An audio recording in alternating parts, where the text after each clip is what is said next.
trust is like change in your pocket. And the more when you demonstrate trust in someone, they give you more change. You're busy, we know. We cut through the BS and give you straight talk advice whether you're a seasoned entrepreneur or just starting out. Our Small Business Big Insights podcast dives straight to the point on key topics and features interviews with industry experts and successful small business owners who share their deep insights. Tune in each month to gain new ideas and inspiration for your own small business.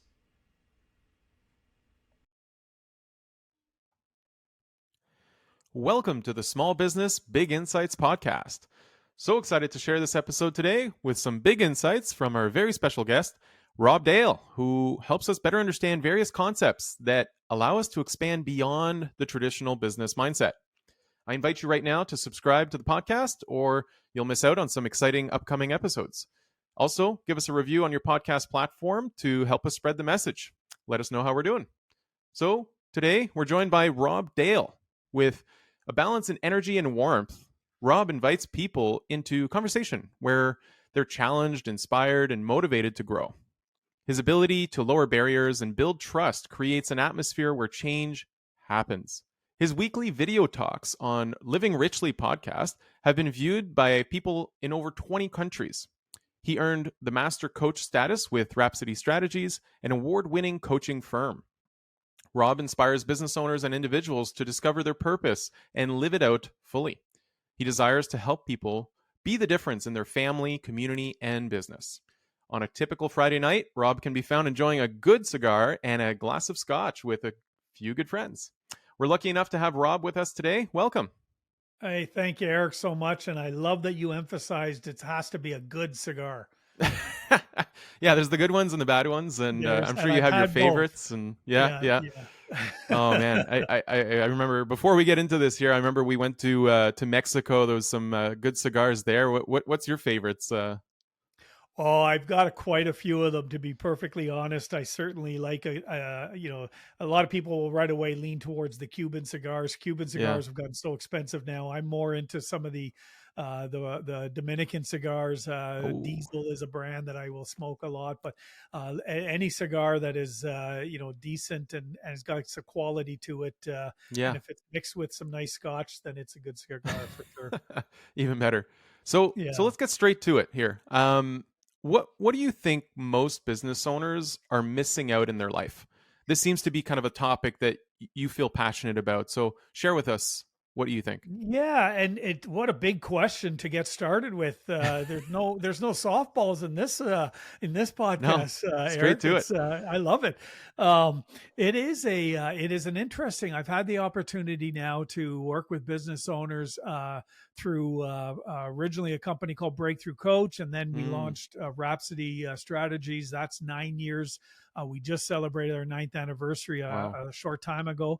And we work with all kinds of different business owners, small, medium, large, incredibly successful, mom and pop shops, you name it, and all kinds of executives on top of that.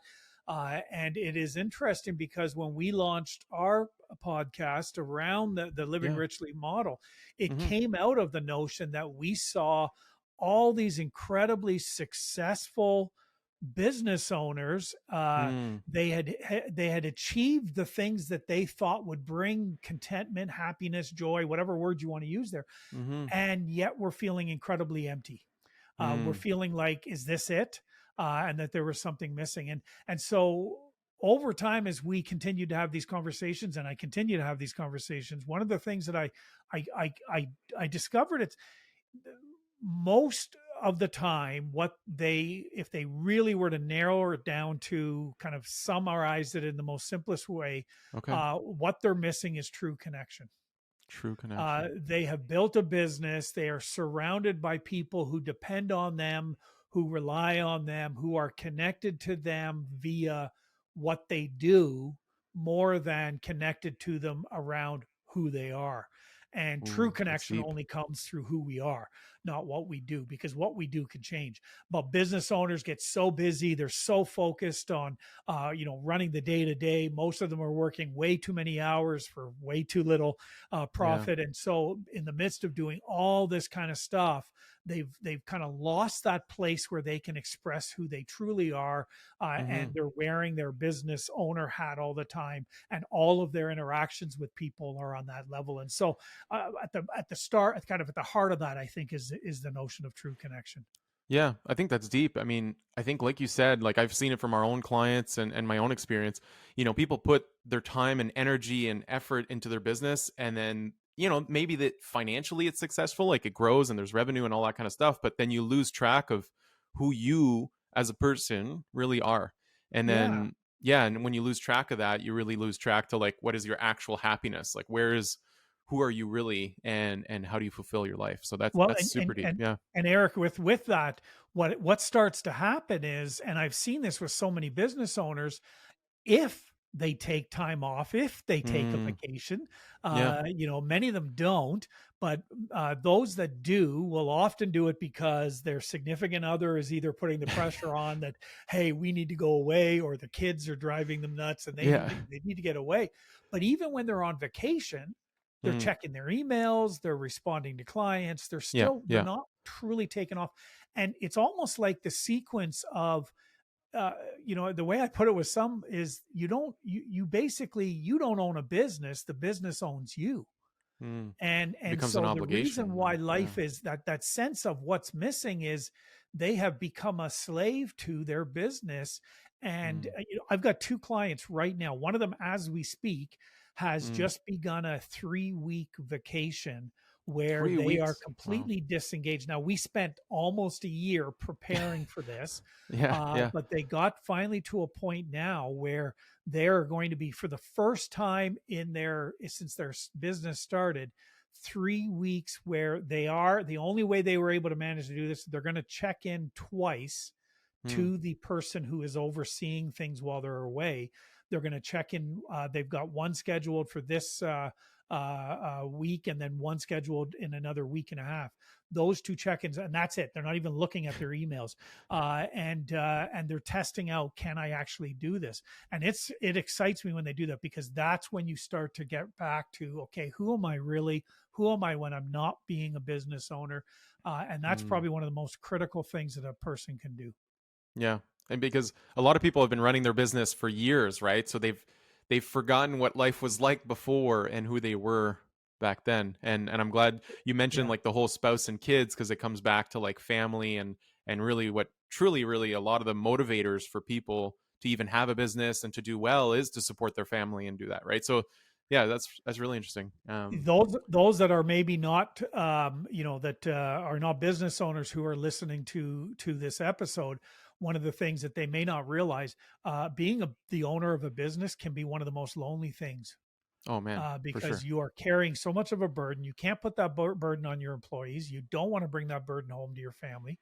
And Yeah. so they're carrying this burden, and people go, well, what's wrong with you? And they don't know how to express it. So I think that's the big thing is, and so I'll go back to that summary Yeah. statement of true connection. If we Yeah. can find a way to connect to people at that authentic level, there, it just releases so many things. Yeah. And how do you actually go back to who you are? Like how do you actually find, I'm going to say, your purpose, and how do you Yeah. live that out in your Yeah. experience? Well, I think at the top of that list is you have to listen to the Living Richly podcast.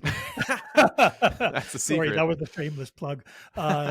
No, it's why we launched what we launched, and what we were doing is to respond to that question. It's, Hmm. how do you live your best life? How do you find what that is? And I think if I was going to give three kind of steps to doing that, the Let's first do one it. is you need to figure out what makes you kind of what makes you feel alive, what really kind of fires you up, what makes you passionate, what really just excites you. um, I think you need to be able to figure out, what do I value, what matters to me, what both with what gets me fired up, but also just what causes me to lean in on something versus not. And then I think Mm, a third element of that is find people who are already doing those things that fire you up, right. and follow them, connect to them. Mm, And if possible, ask them to mentor you. If it's somebody who's kind of beyond that scale of mentoring, read their books, lean into that. I know for me, when I get passionate or I'm fired up about things, when I was trying to figure out my purpose, and one of the things I would encourage along the lines of this is, and I encourage every business owner, I encourage every person, is develop a personal purpose statement. And personal that, purpose statement. your Okay. personal, we do this in business all the time, Yeah. but to do it in your personal life is, what's my purpose statement? You read mine. It's part of my bio that I often use, that notion of inspiring people. And, we say business owners, individuals, but inspiring people to live out their purpose, to find their purpose and live it out fully, to help them, make them the best influence in their family, in their community, and in their business. Those are things that over time I've been able to define as my personal business statement. Here's the nice thing is, if tomorrow I stopped being a business coach Mm-hmm. and I took a job as a greeter at a Walmart or a Sure. superstore or something, Yeah. um, can I still live out my purpose there? Well, if I Mm, can, I'm going to be fired up no matter what the role is. mm-hmm. And that's what, there's no small, the role doesn't define you. It's what you bring into the role that you Mm-hmm. have. And that comes out of your purpose statement. And so it starts with, there's a lot of components to it, but I would certainly say it starts with what fires you up and what really matters to you. And if you can start to identify what those are, and then you start to say, what are things I can do that help me express this genuinely day to day, and Yeah. do that. Okay. And and would you say that that's what brings a business owner out of the traditional business mindset? Like it's about kind of thinking about your own goals and your own kind of vision and then seeing how the business helps you with that? Like is that the idea? It's a part of it for sure. It's a great observation. It's a part of it for sure. Jim Collins, and I think it's in his book Good to Great. He Mm, talks about having love that book. Yeah. the BHAG, right? The Mm, big, hairy, audacious goals. right. And but there's this idea that when you first, we often start a business, and we our mindset in business is, I have to do, it's all the checking all the boxes. The Mm, reality is, life isn't a bunch of boxes that are checked off, right? Life, yeah. and a business is not just that. It is that, but it's not just that. And I think that what shifts you out of your mindset is when you get passionate about what matters to you. If you have employees, you take time to find out and get passionate about what matters to them. And Mm, with your clients, when you take the time, and it takes time to do this, to get passionate about what matters to them, and you to the combine clients, all yeah. of that, that Mm-hmm. takes you into a completely Mm-hmm. different place. It's amazing to me. So one of the first exercises I do with most business owners when they hire me as a business coach, one of the first exercises I do is I get them to walk through their vision, their vision, their mission, and their values. Right. And over, probably 80% of the time, their eyes gloss over, and they go, "What next?" Like, I've done that, been there, done that, bought the T-shirt, and I'll be like, "No, you haven't done it. You think you've Yeah. done it, you haven't done it." And most of the time, when I say, "Tell me what your values are," they can't read them. They can't recite them. They have to go look them up. So I go, okay, so you don't have, they're not clear, they're not documented. Your staff don't own them. But when you do those things right, what happens is your values, your vision, and your mission, they have to drive everything else you do in the organization. Mm, How you interact with the people that you interact with, how you connect to the staff. And when you start to look at the heart of business is people. It's okay. not money. It's Yeah. not doing things. It's not checking off boxes. It's people. And when you Mm-hmm. get passionate around that, around what matters to them, you'll never lack in seeing success in business for sure. Yeah. Yeah, I like how, you're talking about not just finding your own passion, but also getting that from your employees and your team members and then going back to your clients, like what are they passionate about, what's your team passionate about, what are you passionate about, and then finding that alignment so that everybody has the same aligned goals and work towards the same thing. That's huge. Yeah. Wow. One of my favorite quotes of all time is a quote by a guy named Ken Blanchard, and the Mm, quote is, "Feedback is the breakfast of champions." And I wow. will oftentimes say to my clients, "Hey, what did you have for breakfast this morning?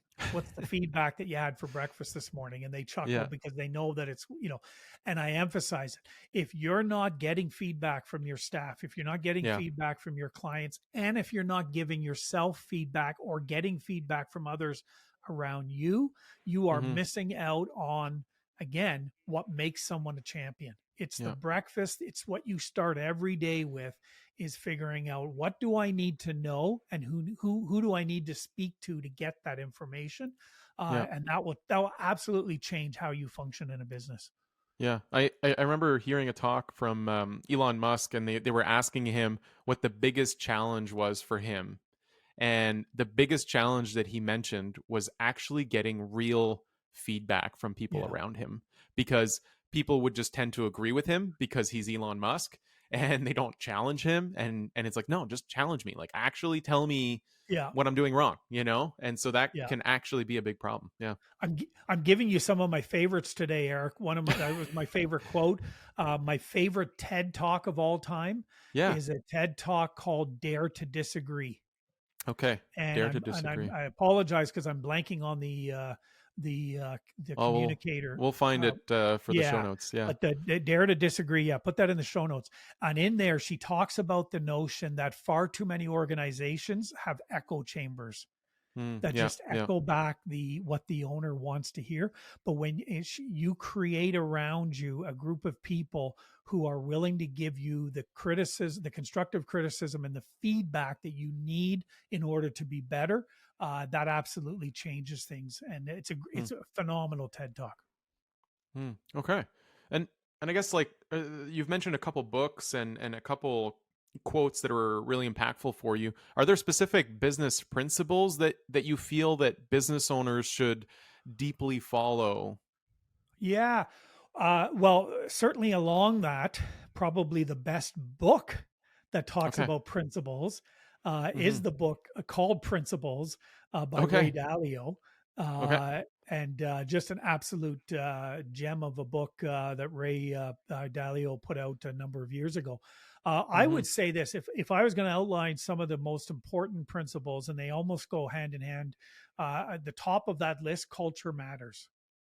Mm. The employee I don't know if it's culture, Gary and yeah. Vaynerchuk or somebody who said culture is the backbone of every organization. I absolutely Mm. believe that culture matters. Now, culture is defined different ways, but there's a lot of components to what creates a culture. But culture Hmm. matters, and your organization has a culture, whether it happened accidentally or whether you created it and designed it deliberately. It's there, so you might as well design it Mm. deliberately. But culture matters. People matter Yeah. Don't let is it. another principle, Yeah. Yeah. right? That people Okay. matter. It is critical. And then the third principle that I would put out that I think is absolutely critical that business owners need to remind themselves all the time, and that is, Hmm. actually just a little fun quote, but it's a business after all. And I will say Yeah. this to business Remind owners all people. the time. Listen, oh well, we're doing this really. Listen, we're helping out this person, or we're doing this. It's a business after all. You need to, like, you cannot be the most generous person in the world, and Yeah. you appreciate this probably more than most. Oh yeah. Cash flow is the lifeblood of a business, and Yeah. For so sure. if you're overspending what you're bringing in, hey, it's a business after all. So it may Hmm. be your baby, it may be your passion, it may be, something really wonderful that's going to change the world. But if you're not doing it in such a way that you are running it using fundamental business practices, that's it's at some point it's going to fall apart and you won't be able to accomplish what you want to accomplish. So don't shortchange the fundamental business practices, the fundamental accounting practices, legal Mm. practices, like documents, all of that stuff needs to be in there. And it's amazing. It blows my mind how Mm. many business owners short skirt the practices because they just, oh, we're just going to get this done. It's like follow the systems, create the systems, all of that stuff is absolutely critical. So culture matters, people matter, and it's a business after all. This episode of Small Business Big Insights is brought to you by Zenbooks. Zenbooks is a reimagined, full-service online accounting experience. I work at Zenbooks, and we bring a fresh, unique, and modern approach to a very old-fashioned industry. We've been working remotely well before it was cool. And we're a team of advisors, accountants, and payroll professionals that provide ongoing, impactful insights to small business owners and key decision makers. That means that we get into the nitty-gritty of weekly calls with ongoing reporting, bookkeeping, payroll, tax filings, and tax planning. Even if you already have an accountant or a bookkeeper, or you have some accounting staff on your team, you should talk to Zenbooks about the tools and expertise that they have to offer. Check out Zenbooks at Zenbooks.ca. Now let's get back to the episode.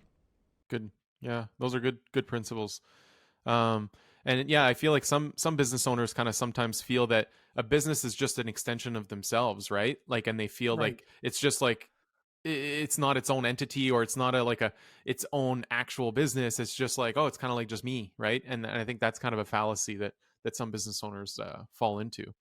And it's the reason why most businesses either don't survive past the 5-year mark, or they become this niche little. Basically, what happens is for a lot of business owners, they own a job. Right. They don't own a business, Yeah. they own a job. Yeah. And for some, they're okay with that. Good, more power to you. But Yeah. if you're trying to build a business, you cannot have that mindset for sure.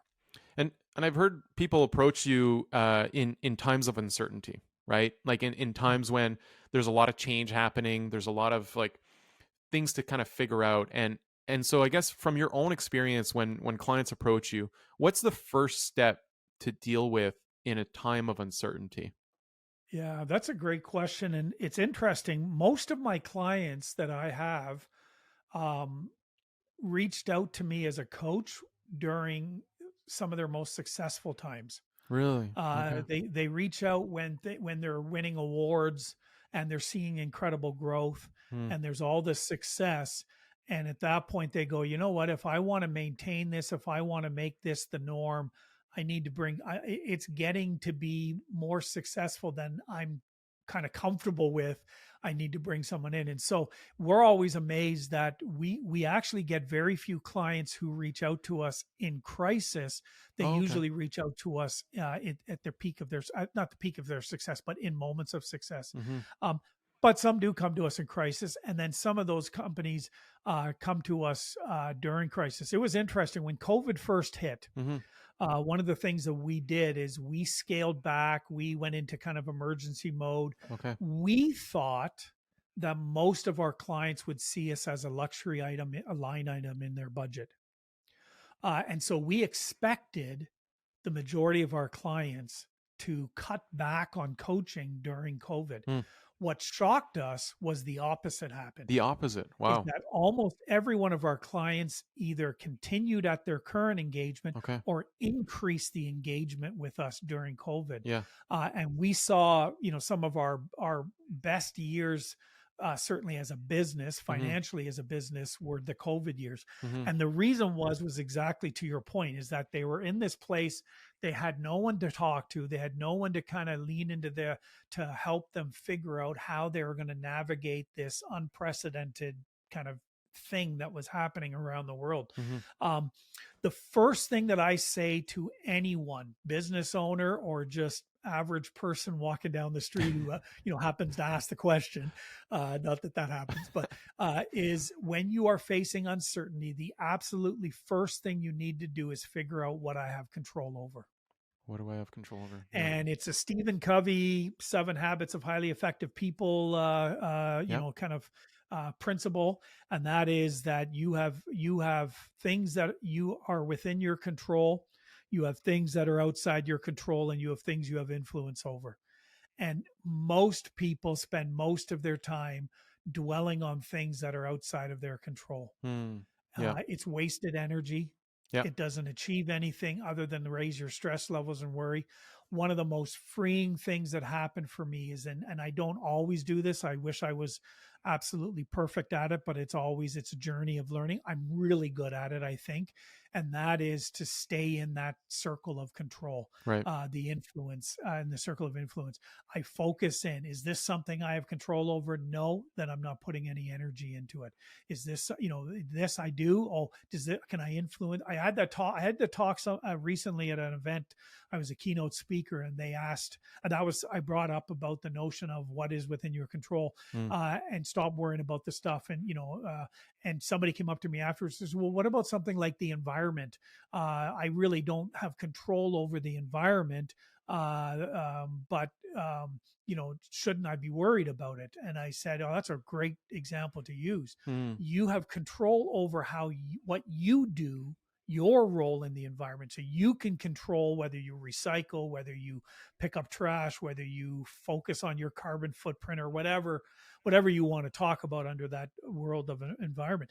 You have control over what you can do, which will influence perhaps others and the environment. But yeah, you have to accept the fact that, some scientists will certainly make the argument, again, whether we want to get into debate over climate change, Mm. some scientists will certainly make the argument, doesn't matter what we do, we're not going to change the ultimate Mm. end result of climate change. So I can lose sleep over the fact that 3 generations from now, Yeah. they're going to be in 110-degree weather all year round, Right. or I can just do what I can do now. And that's really what I'm getting at with that. Yeah. And that kind of reminds me of the stoic kind of philosophy, right? Where it's just kind of Yeah. like, yeah, just control, or I guess stress about the things you can control, and just everything else just happens, right? So It really does. And the release that happens when we do that, elite athletes get this, right? They Mhm. focus in on what they can control.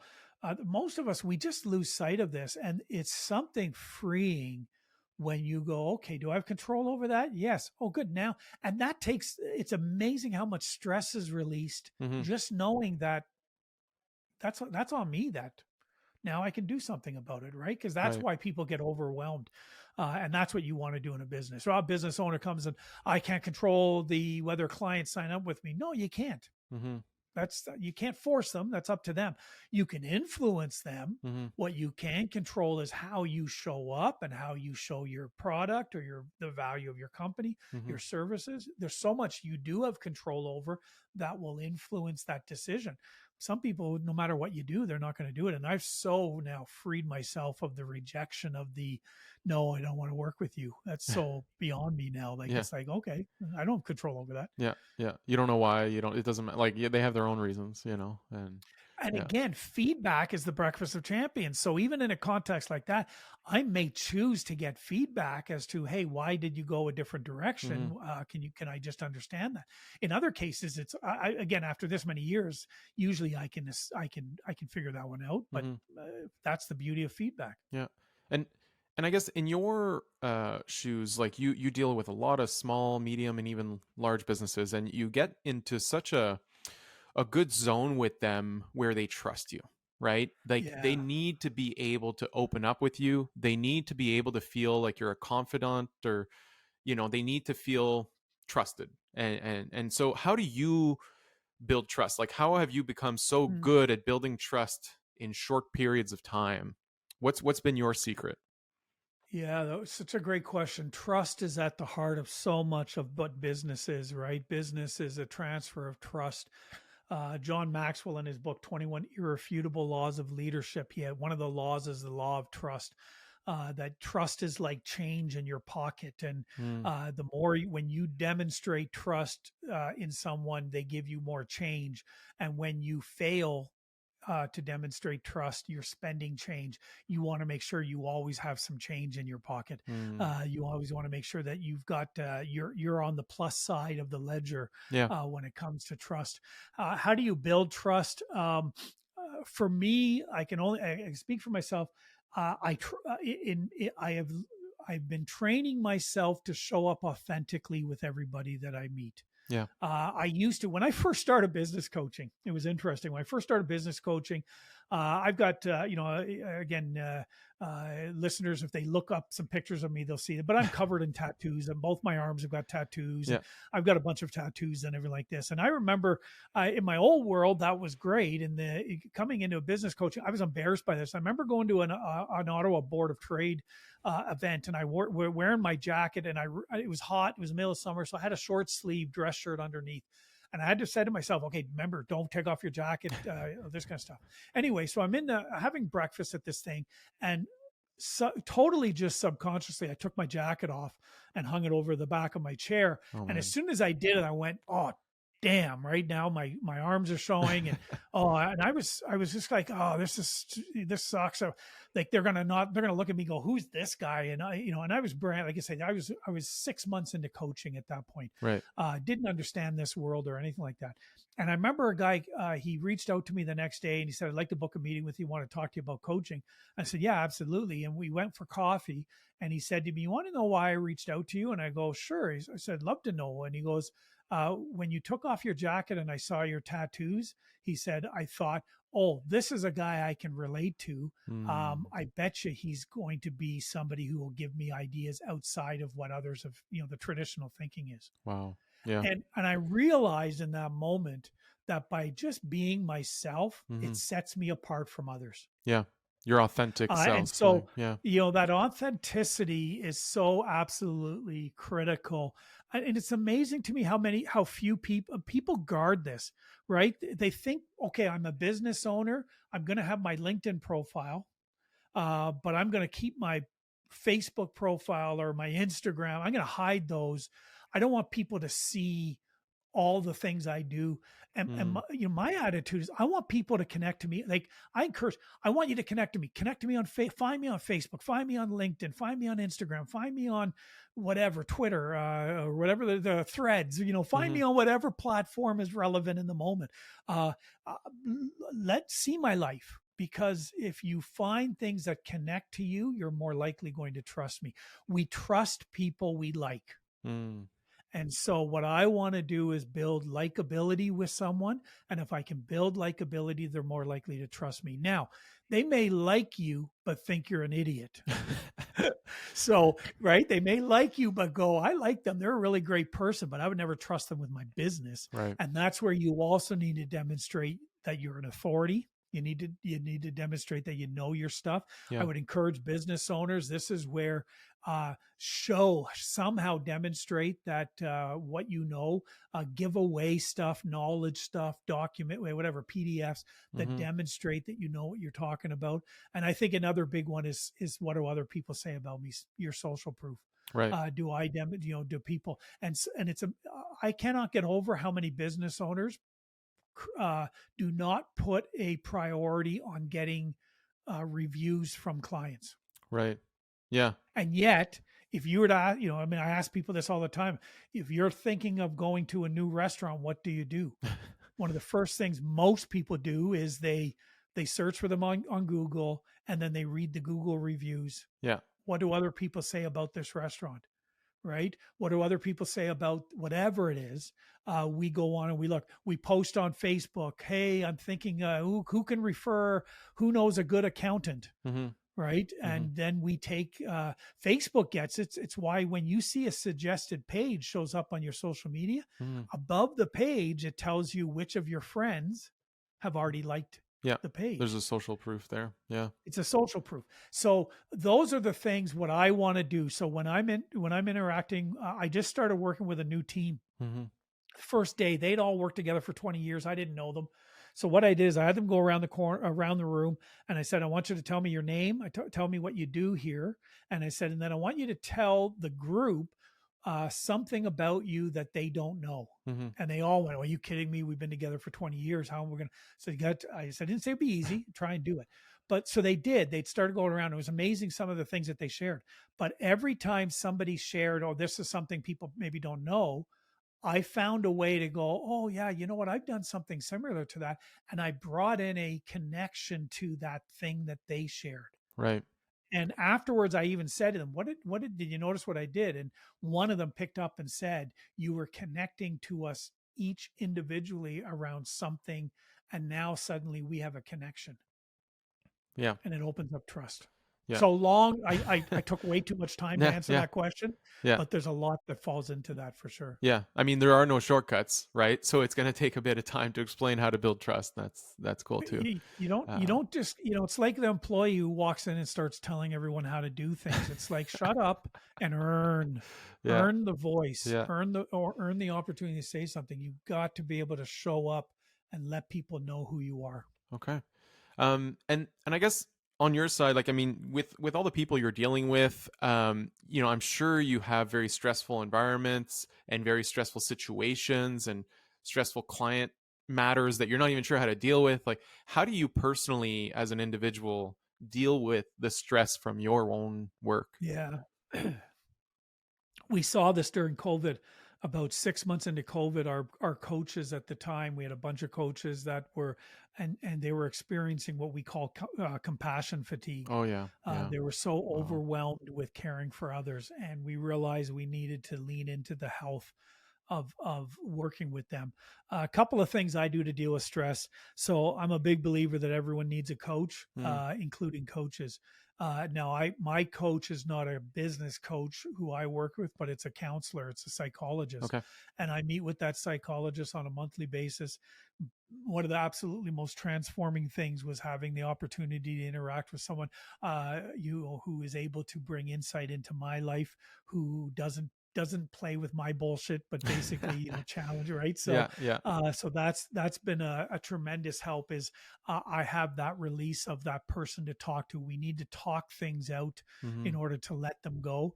The other thing that I do that has really helped with stress is I've built out a list of rituals, Okay. things that help, kind of guide me and direct me. They're based on my personal vision, my personal values, Hmm. my purpose, and they're these rituals. So being outside in nature is a ritual. Reading is a ritual for me. Spending time in deep conversation is a ritual. My partner Wendy and we end the day every day with a opportunity we just sit and chat before we go to sleep. We'll Wow. interact. Yeah. Sometimes it's 30 seconds, sometimes it's Yeah. 30 minutes. Mm. But they're rituals. And as soon as I'm feeling a lot of stress, I go, oh, when was the last time I leaned into my rituals? And I get back to those rituals, and I encourage people to create those. Hmm. Yeah, no, that's deep. That's good. Yeah, I know. Like, well, me and my spouse, we also have a little habit or ritual. We ask each other like, "What's your favorite part of your day?" Right? Kind of like Yeah, absolutely. feeling gratitude about whatever. Like me, maybe you did have a really crappy day or whatever, but then you find the positive. You find the things you're grateful for, I and love yeah, that. I love that. Yeah, absolutely. It's whatever that works, whatever that question is. But you lean it and you protect those rituals as all, no matter what, you protect those rituals. yeah. And I guess when it comes to your business and life, what have you felt as being your proudest accomplishment? Yeah, I love this question. Right at the top of the list has to be my girls, my daughters. Okay. Incredibly proud of the women they've become. I'm an old man. I feel like it sometimes. I don't feel like I never feel like an old man until I tell people the age of my kids. And when I go, yeah, I've got a daughter who's 30 and a daughter who's 24, Okay. then I feel old. When I realize that. But my daughters are just incredible. Their partners that they have in their lives, their significant others, are just beautiful human beings. Hmm. And every day I look and go, I just can't believe that I'm fortunate enough to be the dad of those two incredibly beautiful young women. Wow. So that would be at the top of my list. I'm excited about the fact that 12 years ago I left the world that I was in at the time, made a absolutely monumental shift in my world, and was back to ground zero where I knew I had no idea, I had no job, no Hmm. prospects, no anything. And I remember reaching out to my now business partner, Eric, and saying, Eric Deschamps, and saying to him, hey, do you know any business owners hiring? Like, I need a job. I don't know what to do. And he was the one that asked me, it's a joke in Rhapsody because he asks people this all the time. Have you ever thought about coaching? But 12 years ago, I made that shift, completely redefined myself. And here we are now, 12 years later, an incredibly successful business Hmm. that has been built with the support of my business partners, the support of of other people as well. But it's been amazing to see that Rhapsody become what it is, and now Living Richly even taking that to the next level. So that's Right. probably the thing I'd be most proud of. Wow. Yeah, and I mean, you and Eric have, like you said, you've done your own podcast now, right? And so, what's it all about? Like, what's the story behind it? How do people find it? Yeah.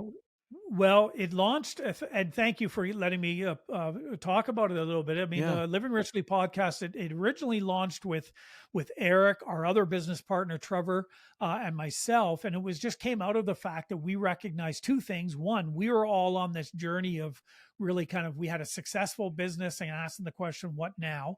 And then we were seeing it with clients who had this successful business but feeling empty. And Right. that's when we started to lean into this notion of what does it mean to live your best life? What does it look like to live your best life?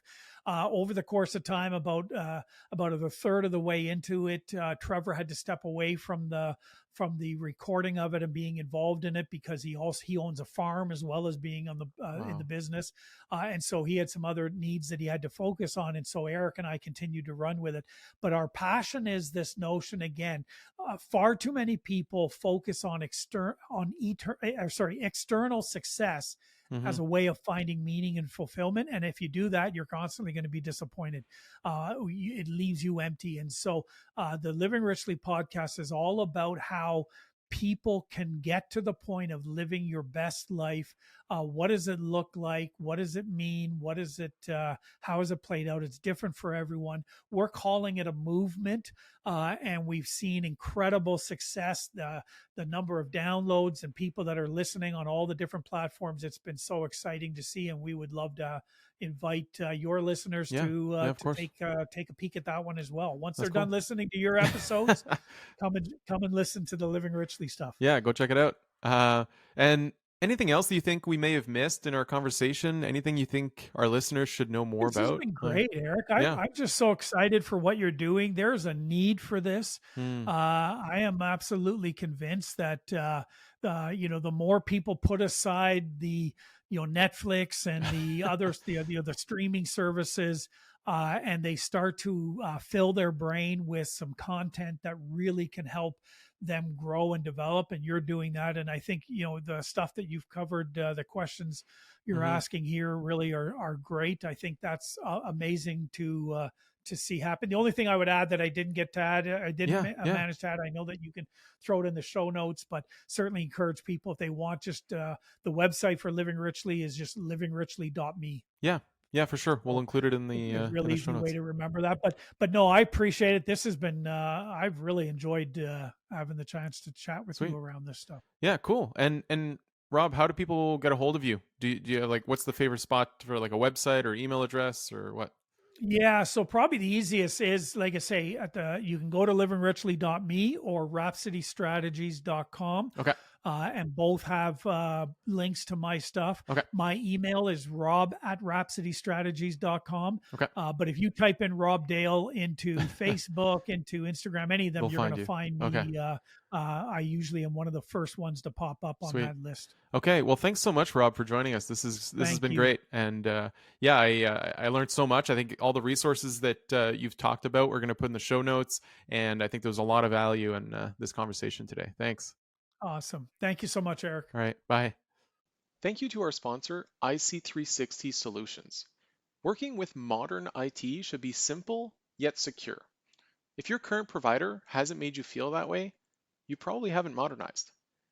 IC360 Solutions is a modern virtual IT department that will set things up so that they work for you from any location and any type of device. As a Microsoft partner with exclusive focus on their cloud platforms, they will do it right and get you there quickly.